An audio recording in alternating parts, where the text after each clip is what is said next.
Welcome to the Night Audio Stories channel. And today, I'm bringing you my new original story. Welcome to the Night Audio Stories channel. This is a horror story called Cold Harbor.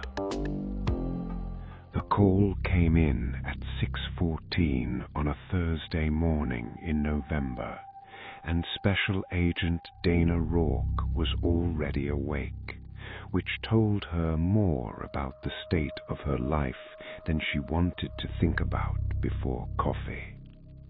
She was sitting at the kitchen table of her Portland apartment in yesterday's clothes, with an untouched mug going cold in front of her and a case file spread across 3 feet of table. Photographs from the Westbrook homicides, which she'd been staring at for 3 hours, and which had begun somewhere around 4 in the morning to look like something other than what they were. Not crime scene photographs, something more personal, something that seemed to look back. She picked up on the second ring. Rourke. Her voice was level. She'd learned a long time ago not to sound like what she felt. It was Supervisory Agent Marcus Webb, her section chief, which meant it was serious enough that he'd made the call himself instead of routing it through the duty officer.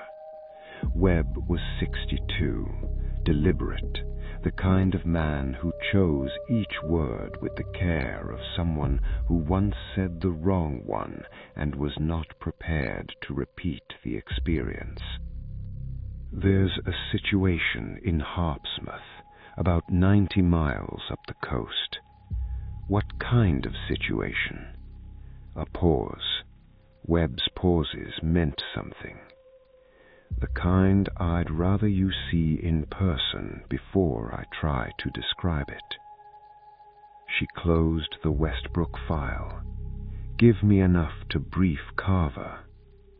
4 bodies in 8 days, all local residents, no apparent connection. Cause of death, another pause, longer this time. The ME's report describes the bodies as presenting exsanguination consistent with catastrophic blood loss, with no external wounds sufficient to account for volume. Estimated loss in each case exceeds 90% of total blood volume. No blood was recovered at any scene. In the case of the 4th victim, he stopped. Webb. The 4th victim was found inside a locked room in his own home, locked from the inside.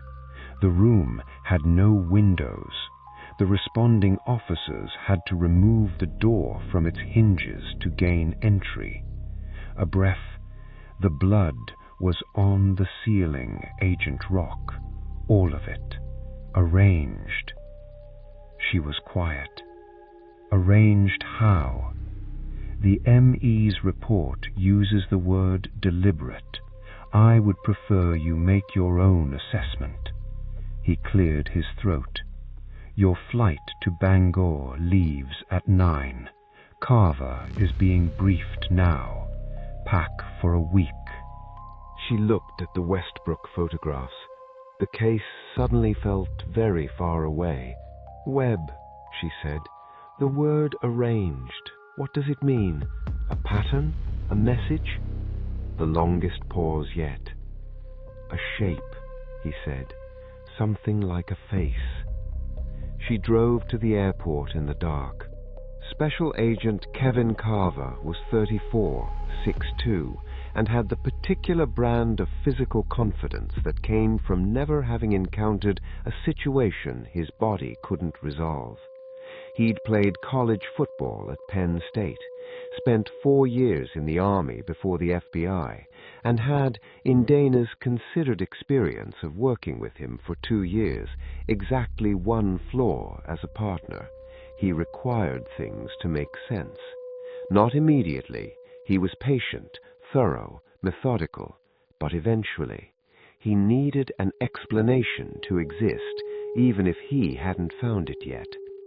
The idea that something might simply not explain was a concept his mind refused to house.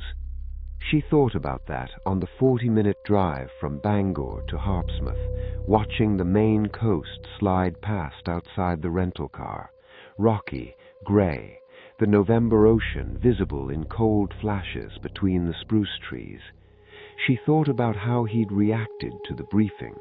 Not dismissal, Carver never dismissed evidence, but a kind of forceful forward lean, as if physical momentum would carry him to an explanation faster. Staged, he'd said on the plane, has to be staged. The logistics of actually draining that much blood and removing it from the scene without leaving transfer evidence. The ME found no transfer evidence, which means either it was staged with extraordinary precision or we're missing something. No blood that volume disappears, it goes somewhere. Or it does something. He'd looked at her. What does that mean? She hadn't answered because she didn't know what it meant. It had come from the part of her that had been staring at the Westbrook photographs at 4 a.m, the part that was tired and strange and not entirely reliable. She filed it away. Harpsmouth announced itself with a sign that said Harpsmouth, Pop 1847, and a second sign beneath it, more recent, that said Home of the Fighting Lobsters, which referred to the high school team, and which, under present circumstances, Dana found difficult to find charming. The town was a working coast town, not a tourist one. Lobster boats in the harbor, a cannery that still ran 3 days a week, a main street with a hardware store, a post office, a diner called Doris's, and a bar called the Anchor that looked like it had been serving fishermen since before the highway existed. The Penobscot County Sheriff had a substation here, 2 full-time deputies, and the sheriff himself, a man named Roland Gage, who met them in the parking lot with the look of a person who had not slept in several days and was no longer certain that sleep was still available to him as an option. He was 58, weathered, with hands the size of catcher's mitts, and eyes that had gone a color Dana couldn't quite name, not gray, not blue, something between them, something that looked permanently cold. He shook their hands with the grip of a man performing normalcy through force of will. Agents, he looked at the sky briefly, as if checking something. I appreciate you coming fast. He stopped. I've got a situation here that I don't have language for, and I've been a cop for 30 years. Walk us through it, Carver said.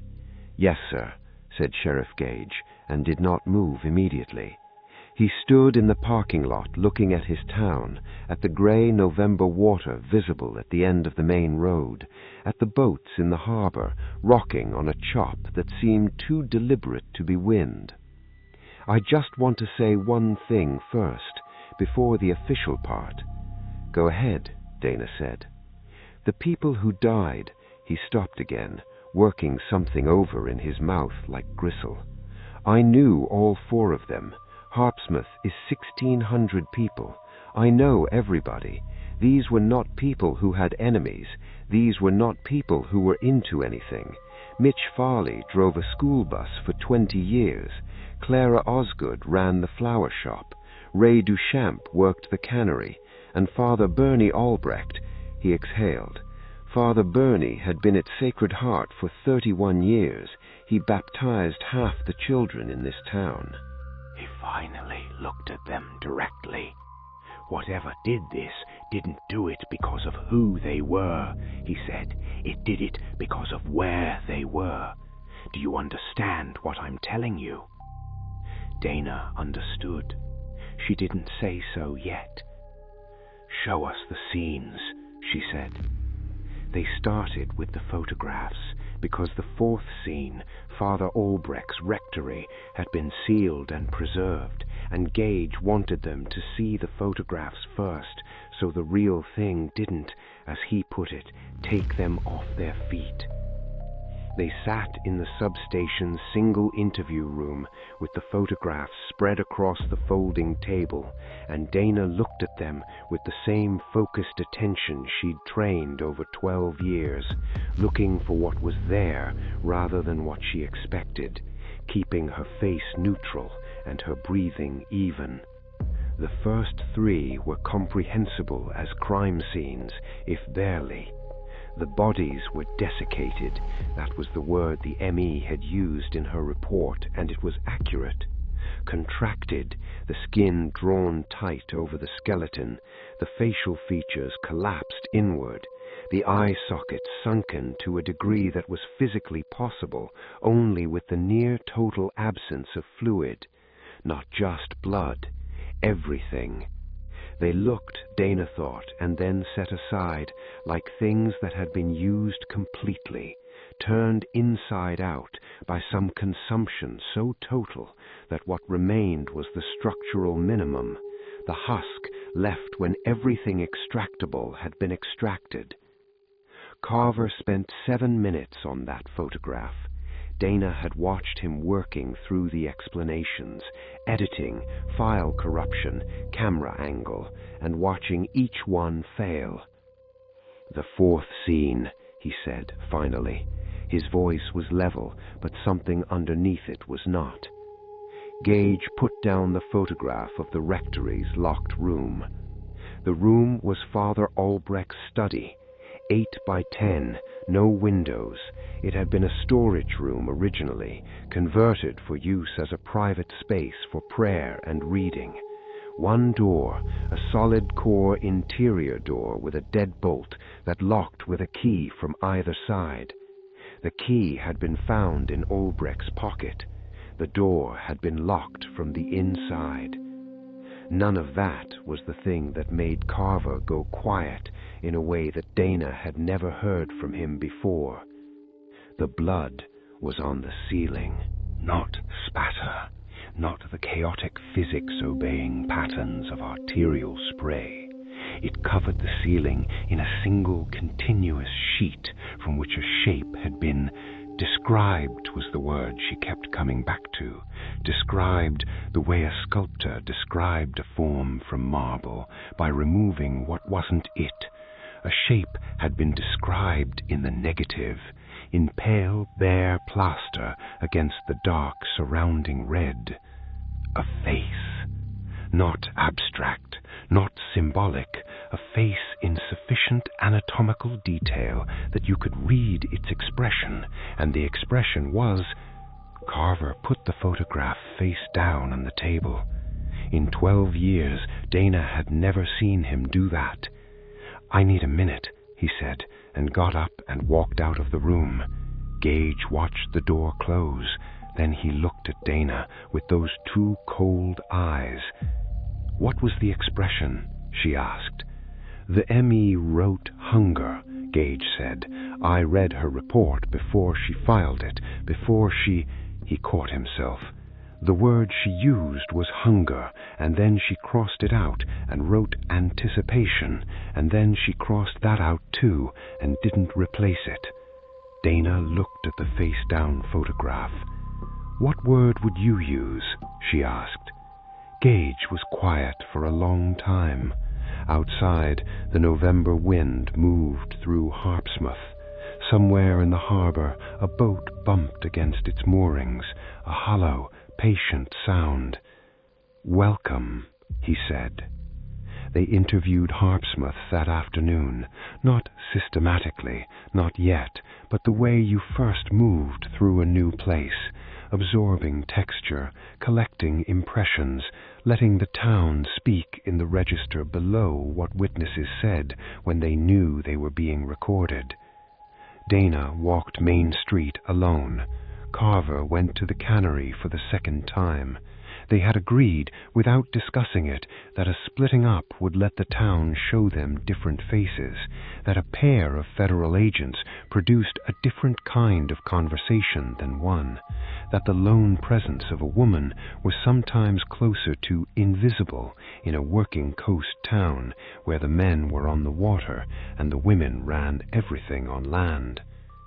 She went into Doris's for coffee, and the woman behind the counter, Doris herself, Dana assumed, 70s, the kind of face that had started out handsome and become something better with age, poured the coffee and said nothing for a while, and then said, without preamble, "You're one of the federal agents." "Yes. They send women now." "They have for a while." Doris considered this. "You want to know what people are saying, if you're willing." Doris refilled Dana's mug, though it was still half full, a hostess gesture so automatic it seemed unconscious. "People are saying Father Burney's death was the worst thing, not because he's a priest, though that's part of it, because Father Burney was—" She stopped. "He wasn't afraid. That man was not afraid of anything. I knew him for 30 years. He lost his wife before he went into the priesthood, lost a son in Iraq, sat with more dying people than I can count. Fear was not something he carried." She looked out the window at the empty Main Street. Whatever got into that room with him, whatever was in that room, it didn't just kill him, it scared him first. You could see it in his face. She turned back to Dana. "They showed me the photograph. I asked to see it. I shouldn't have." "What did you see?" "His face." A pause. "Father Burney's face, not the blood thing, his actual face. He died seeing something that—" Her hands, Dana noticed, had gone flat on the counter, pressing down. When you're around death as long as I have, you learn to read faces. Most people die with something like acceptance in them, even when it's bad, even when they're afraid. There's a point where the fear passes over into— She shook her head. Father Burney's face didn't have that. It stopped at the fear. Whatever he was looking at, there was no passing over it. Dana sat with that for a moment. "Did Father Albrecht say anything to you in the days before? Anything unusual? Was he troubled?" Doris was quiet for long enough that Dana thought she was deciding not to answer. Then, "He came in here on Monday, 4 days before they found him. He sat at that stool where you are, and he ordered his usual, black coffee, 1 slice of pie, which he always felt guilty about and always ordered anyway. He was quiet. Father Burney was never quiet. He could talk the paint off the walls when the mood was on him." She refilled her own mug. "He sat there for 2 hours, and he had 3 coffees, and he didn't touch the pie. And when I asked him what was wrong, he said—" She stopped. "He said he'd been having a recurring dream, every night for a week. He was in the ocean, not on it, in it, deep, and something was with him in the dark that was— He said the word was ancient, ancient and curious, and—" She set down the coffee pot. "He said the word grateful. He said it seemed grateful, and that this was the most frightening part, because he could not imagine what it was grateful for." Dana set down her pen. "Did he say anything else?" Doris looked out the window. "He said he was going to his study to pray, which is where they found him." Dana paid for the coffee and walked the length of Main Street slowly, watching the town with new attention. A hardware store, a post office, the Anchor Bar not open yet at this hour, a pharmacy, a small grocery, ordinary storefronts on an ordinary November street in a small Maine town that, she was increasingly certain, been arranged very precisely around the knowledge of something extraordinary, the way a house was arranged around a load-bearing wall, everything in relation to it, nothing about it spoken directly. The lobsterman's charts with the no-fish zones, the boy who spent the night in a rowboat rather than touch the water, the harbour master who said the traps didn't come back up from those spots in the same flat tone she used for water depth, a priest who dreamed of something ancient and grateful in the dark and went to his locked room to pray, and what came through the wall to meet him was exactly what he dreamed. She stopped at the end of Maine, where the road opened onto the harbour view. The boats rocked. The water was flat and grey and absolute. She looked at it for a long time. She had the overwhelming sensation of being watched in return. She turned around and walked back. When she reached the rental car, Carver was already there. He was standing by the driver's side door, looking at the harbour, and she recognized the specific quality of his stillness. Not ease, not patience, but the stillness of a man holding very carefully on to something. "The cannery footage," he said. "Fourth viewing. What did you find?" "Still nothing enters, still nothing exits. 4 hours, nothing." He kept his eyes on the water. "But there's something I didn't catch the first 3 times, in the hour before the body appears." She waited. "The shadows are wrong," he said. "The overhead lighting in that cannery hasn't changed. Same fixtures, same positions, same intensity. But in the hour before, the shadows cast by the equipment on the floor are pointing in a different direction, as if there's a light source that the camera isn't capturing. A light source that moves, that gets closer." "Where does it come from? What direction?" Carver looked at the water. "The harbor," he said. They found the boy the next morning. He was 14, name of Joel Marsh, and he had spent the night in a rowboat tied to the public dock on Granite Head Road because, he told Dana when she sat with him in the substation's break room with a blanket over his shoulders and a cup of hot chocolate he wasn't drinking, he had seen something in the water the previous evening and had gone back to look at it again. "What did you see?" Dana asked. He was a thin kid, dark-haired, with the specific solemnity of a child who had been raised by serious people and learned to match them. He held the hot chocolate with both hands. Everyone in this town held their cups with both hands, Dana had noticed, and looked at the surface of the table. "Light," he said, "underwater, moving." "What color?" "Not really a color, more like, you know when you're almost asleep and press on your closed eyes, the light you see, that color." Dana wrote it down. "Did you see anything else?" He was quiet for a long time. "A shape," he said, "under the water, big, moving slow." He looked up. It wasn't a fish. It wasn't anything that had a name that I knew. He paused. "It was looking at me."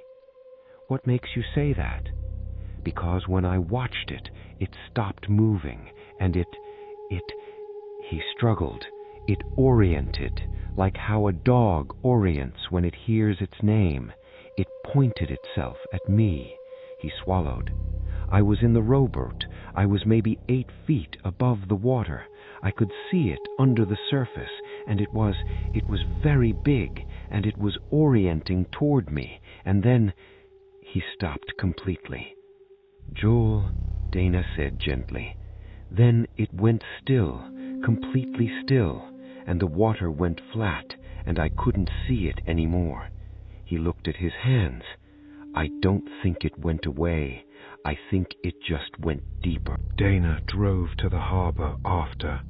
Carver was already there, standing on the public dock with the harbour master, a compact woman named Vera Stills, who had the no-nonsense bearing of someone who had spent her life managing the intersection of humans and the ocean. "Depth here?" Carver was asking. "At the dock, 30 feet at high tide. Out past the third marker, 120. Beyond that," Vera shrugged, "surveyed to 400. Beyond that, not surveyed." "What's the bottom composition?" "Rock, mostly granite. There are caves." She said it flat, factual. "Big ones. This is Harpsmouth. Were built on granite. The bedrock goes down God knows how far, and it's full of spaces." She looked at the water. "The lobstermen know which areas to avoid, not because of the bottom geography, because the traps they set there don't come back up." Carver looked at her. "Don't come back up. Get pulled, not caught, pulled. Line cuts or the trap ring deforms like something heavy sat on it." She maintained her flat tone with what Dana recognized as effort. "Been that way as long as anyone can remember. We have charts. Nobody fishes those spots." "How close are the spots to the dock?" Vera looked at the water for a moment. "About where that boy was," she said. "The 5th death happened that night." Her name was Patricia Noon. She was 47, a teacher at Harpsmouth Elementary School, and she was found at 6 in the morning by her husband in their bathroom, on the tiled floor beside the tub, in the same condition as the others. Desiccated, emptied, the particular horror that the M.E., Dr. Anne Sorrell, who had requested the psychiatric consultation, had described as a consumption so total it defied available medical vocabulary. Dana arrived at the Noon house at 7:15. The husband, a man named Gary, 50, contractor, was sitting on the front porch steps in a bathrobe, despite the 38-degree morning, and he was not crying, and he was not in shock in the clinical sense.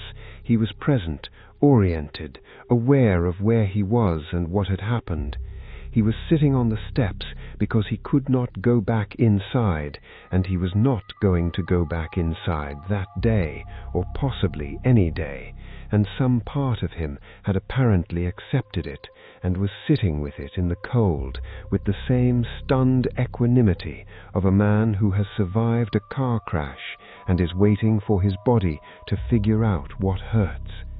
He had heard nothing in the night.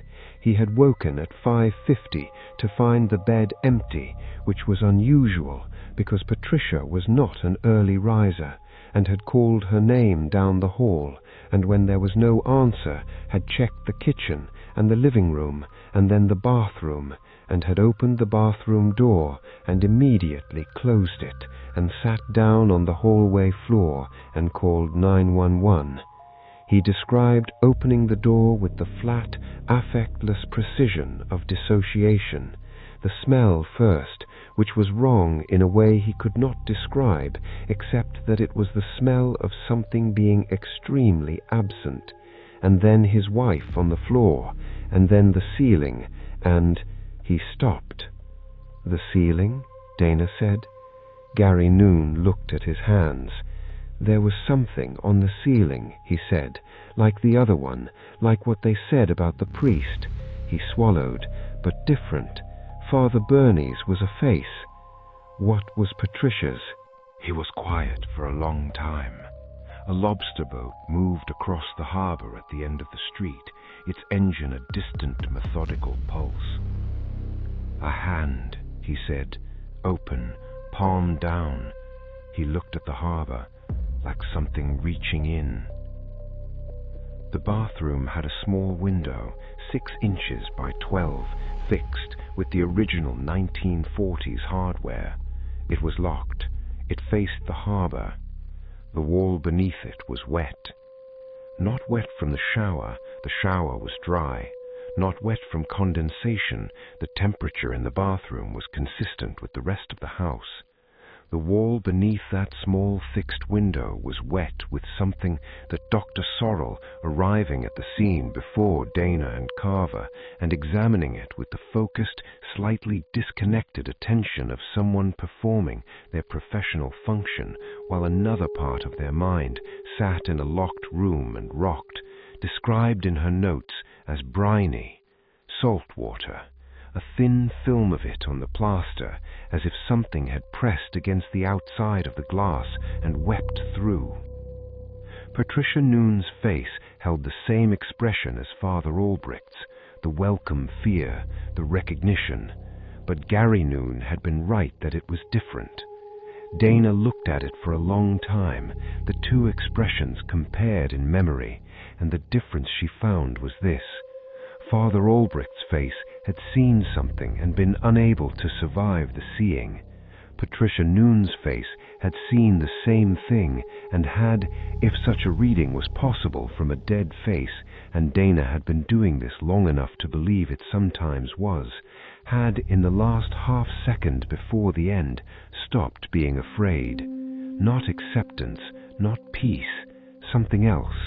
A sudden, complete recalibration, as if the thing she was seeing had revealed itself more fully in the final moment, and the revelation had not been what she'd feared. As if it had shown her something about itself, and the showing had changed what she felt. Dana stood in the bathroom for a long time. The window was at eye level for someone her height, and through the fixed glass she could see a narrow slice of Harpsmouth, the end of Granite Head Road, the top of the public dock, and the cold, flat harbour water beyond it. She looked at the window. The window, fixed, locked, latched, had a thin residue on the inside of the glass. She leaned close without touching it.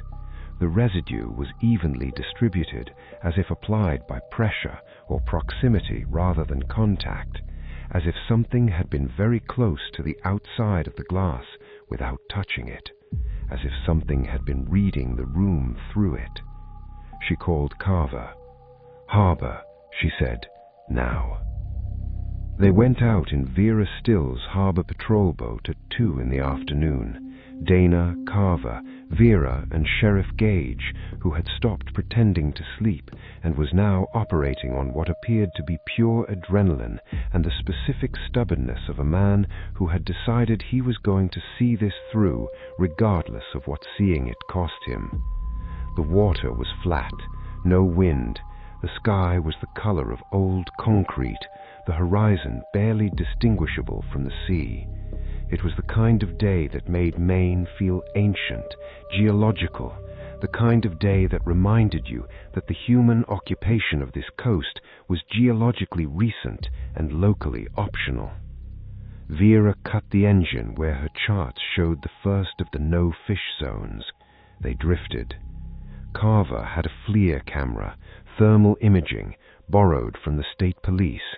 He swept it across the water's surface, and then, using its depth penetration setting, which was rated to 40 feet in clear water, swept below.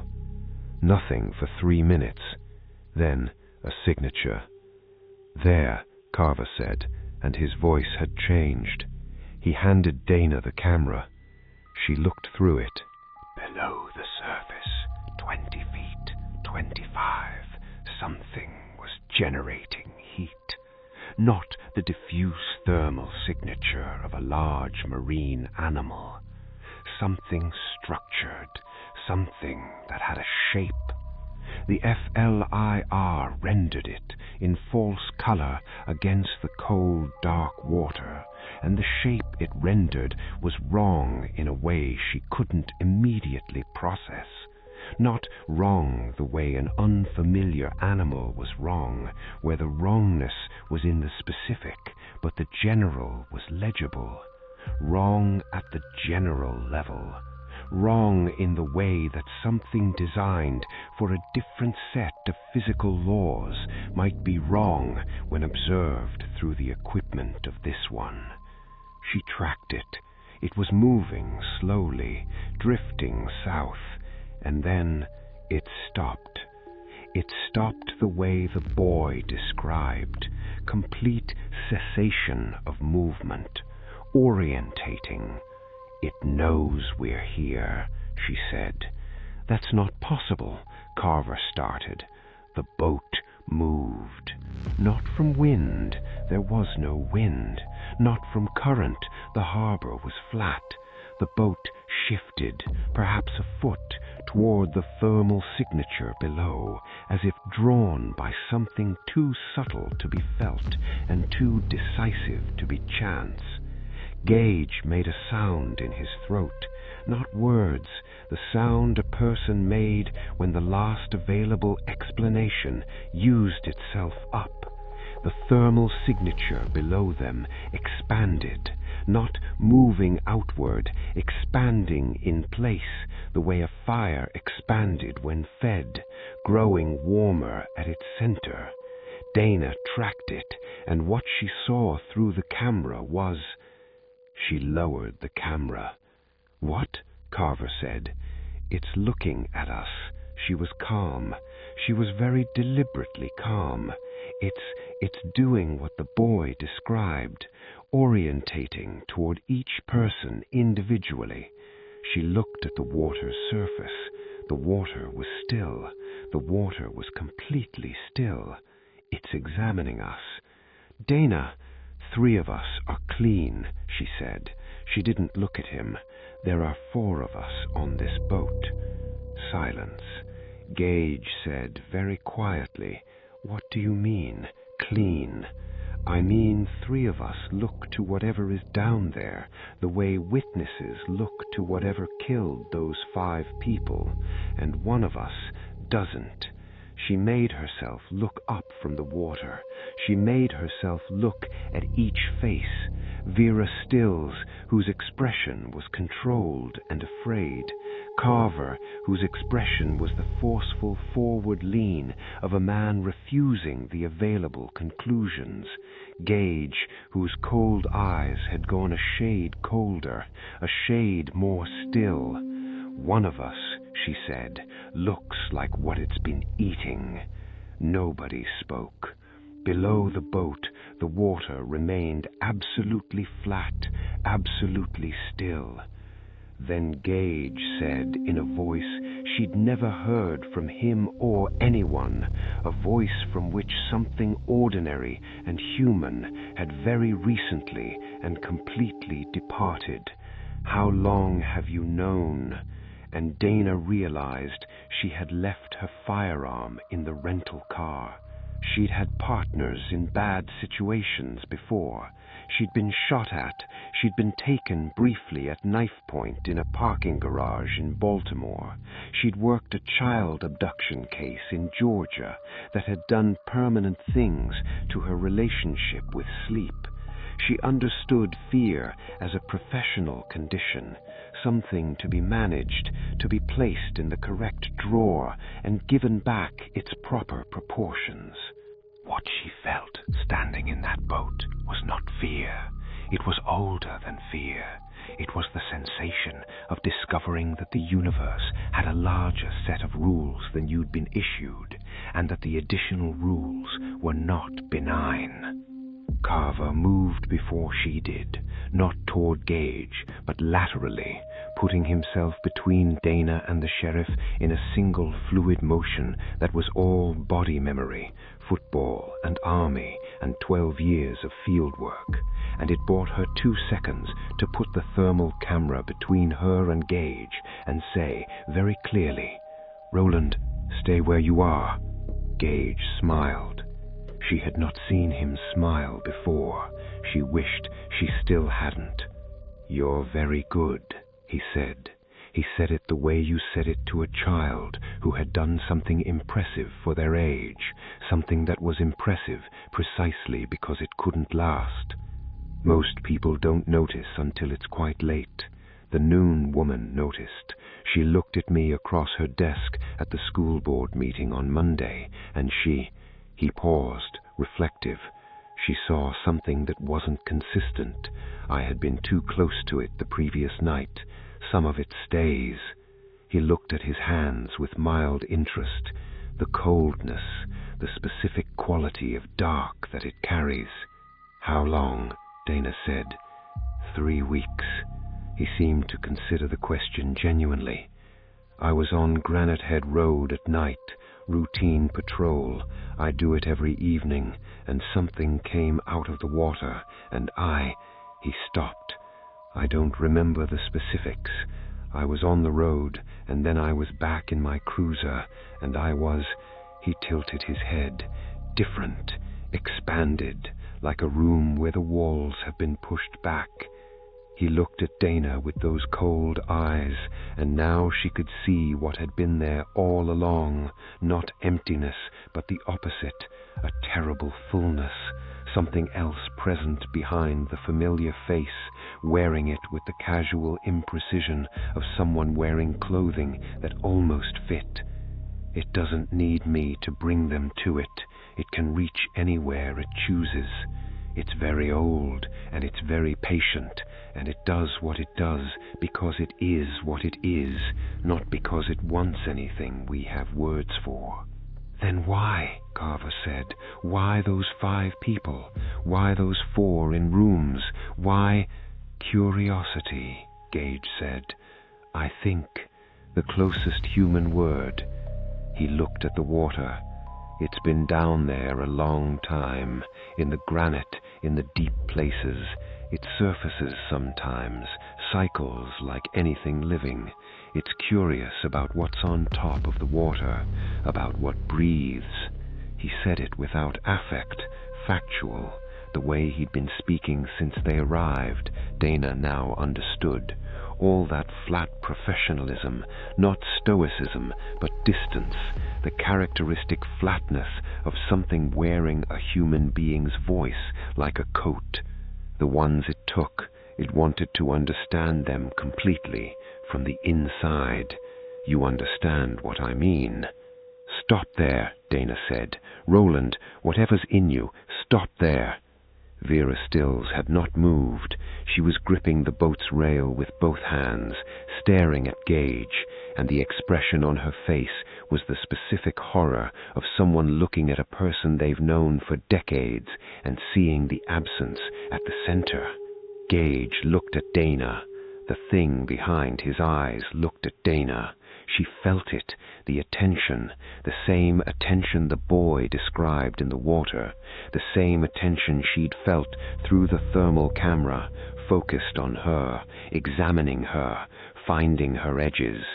"It won't take you specifically. You're interesting to it."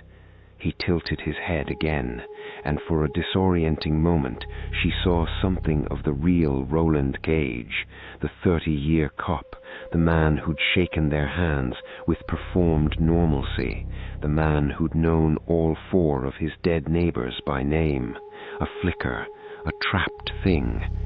It doesn't take what it finds interesting. It likes to watch. Below the boat, the water moved. Not the surface, below. Something immense, turning in the dark water. The slow gravitational shift of a mass large enough to disturb the column above it without quite breaking the surface. The way a whale moved, but wrong. Architecturally wrong. Wrong in the number of dimensions being used. Dana looked at Carver. He was looking at the water over the side of the boat. His face had done something she had never seen his face do. It had gone inward, not blank, processing something so far outside the available frameworks that the frameworks themselves were being revised in real time, rebuilt around a conclusion he was going to have to live with. He looked at her. "How do we—" he started. The boat moved again, toward the dock. smoothly, without engine, without wind, without any visible mechanism, the boat began to move toward the dock at Granite Head Road, as if being shown the way out, as if being returned gently to where it had come from by something very large that had, at least for now, decided to be done with them. Gage sat down in the stern. He looked at the passing water with the unfocused gaze of something resting. Nobody spoke. The dock arrived. The report Dana filed with the FBI field office in Portland described 5 homicides with unknown perpetrator, cause of death listed as exsanguination, manner of death listed as undetermined. It described the locked room at the rectory and the camera footage from the cannery and the residue on Patricia Noon's bathroom wall. It described the thermal signature in Harpsmouth Harbour. It listed Roland Gage as a person of interest in the investigation. It did not describe what Gage had said on the boat. That section of Dana's notes, 14 handwritten pages taken in the rental car in the parking lot of the Harpsmouth substation immediately after they'd come off the water, written while her hand was still shaking enough to make the words look like they'd been produced in an earthquake, was sealed in an evidence envelope and sent to Supervisory Agent Webb with a cover letter that said simply, "Read this before we talk. Read all of it. Don't call me until you have." Roland Gage was taken into custody that afternoon. He did not resist. He sat in the back of the state police cruiser with his hands in his lap and his cold eyes on the window, and said nothing on the drive to the county jail in Penobscot. The booking officer noted in his report that Gage's body temperature was 92.4 degrees, hypothermic range. He showed no symptoms of hypothermia. He showed no symptoms of anything. He was held pending psychiatric evaluation. Dana did not expect the psychiatric evaluation to be useful. She and Carver drove to Bangor that evening for their flight back to Portland. Carver drove. He drove with both hands on the wheel and his eyes on the road with a concentration that exceeded what the road required, and Dana understood this was how he was managing, by keeping his attention on the physical, the mechanical, the things that still behaved according to the rules. They didn't speak for the first 40 minutes. Then Carver said, "The camera footage." Yes, the shadow that moved, the one pointing toward the cannery from the harbour direction. He kept his eyes on the road. It wasn't a projection from outside. The overhead lights were still casting their normal shadows. The additional shadow was, it was inside the space, sharing space with the light sources without affecting them. Yes, he was quiet again for a while. Gage said it's been there a long time, in the granite, in the deep places. Yes, which means Harpsmouth has been built over it. Those people have been living over it their whole lives. He glanced at her briefly. Does it matter for how we write this, whether people know what's under their town? Dana thought about Doris behind her counter, refilling an already full mug. The harbour master with her charts of the no-fish zones. The boy in the rowboat staying all night because he didn't want to touch the water. The lobsterman who knew which spots to avoid and had known for generations and had built that knowledge into their charts without ever asking the question that the knowledge answered. They already know, she said, not what it is, but that it's there. They've always known. She watched the spruce trees go past in the headlights. They've arranged their whole town around the shape of it without naming it. Carver thought about that for a long time. And now it's had its curiosity phase, he said carefully. It did what it did to those 5 people, and it sent us back to shore, and it, what, goes back down? Waits? She didn't answer. She was looking at her reflection in the passenger window, at her own face overlaid on the passing dark outside, and she was thinking about what Gage had said. It doesn't take what it finds interesting. It likes to watch. She thought about the examination she'd felt on the boat, her edges being found and mapped, the complete and invasive attention of something that had been cataloguing the contents of this world for longer than the town above it had existed. She thought about what it meant to be catalogued, to be found interesting, to be watched. Her phone buzzed. Webb. She let it ring. She would call him back. She would write the report, file the forms, attend the review boards, answer the questions, do the work. She was good at the work. The work was manageable. She would do all of that. But first, she wanted to sit in the moving dark for a while and not answer anything. She watched her reflection in the glass. Her reflection watched back. She thought about the 14 handwritten pages in the evidence envelope. She had written them in the parking lot in 35 minutes with her hand shaking, and reading them back, she'd recognized that she had described, as accurately and technically as she was capable, a set of events for which her entire professional training had not prepared her. She had described a creature. She'd used that word deliberately, knowing it was inadequate, knowing nothing in the lexicon of federal law enforcement applied, that had existed in the granite undersea of the Maine coast for a duration that predated the town above it and possibly the species that had built it. She had described 5 deaths that were not murders in any legally actionable sense. She had described a law enforcement officer, a man who had served this town for 30 years, a man who had shaken her hand in a parking lot and looked at his own dead neighbors with something she'd read as grief and now understood was the adjacent, accurate emotion of something wearing a person's face and feeling through that borrowed architecture a residual echo of what that person had felt. She had described being examined, being found interesting, being returned to shore. She thought about what Gage had said in the voice that was and wasn't his. It doesn't take what it finds interesting. It likes to watch. She thought about that word, watch, chose it, weighed it.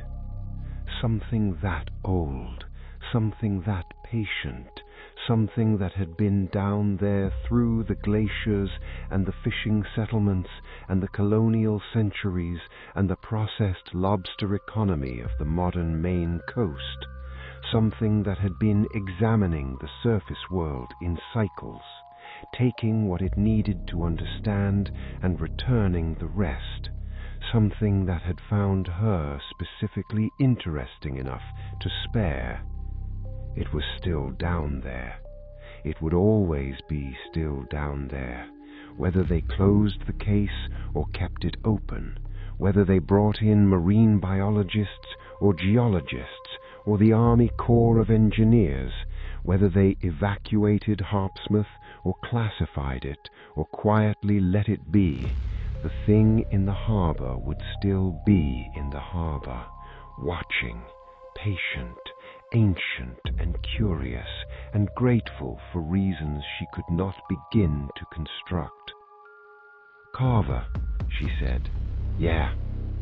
If you could go back to this morning before the boat, she looked at her reflection. Would you?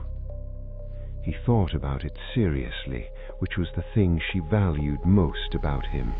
He didn't deflect or joke or perform the bravado that some agents used to paper over the things they'd seen.